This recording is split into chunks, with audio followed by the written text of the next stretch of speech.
Hello guys, আজকে নিয়ে চলে এসেছি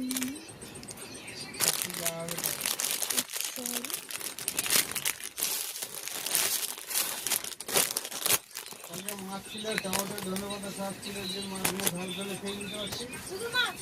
হ্যাঁ, মাছ ঝাল হয়ে যাবে, খাওয়া যাবে? ঝাল দিয়ে তো মাছ অল্প নিয়ে করে যাবে, খেয়ে নিতে হবে। বলতে একটু মাইনে হয় না? ঠিক আছে। চারাপো না? না, কাটাপো না? এগুলো ঝাল করলে খাওয়া যাবে দিদি, অল্প অল্প করে। কাটলে তো অনেক সব ছিল। কিনলাম তো। আমি সব লাগবে। আমি আজকে আলু কিনে নিয়ে এলাম, আর ওকে দিলাম, তারপর রাত্রে মাছ খাই না। যেদিন কিছু থাকবে না সেদিন আমার উপর দিয়ে যাবে।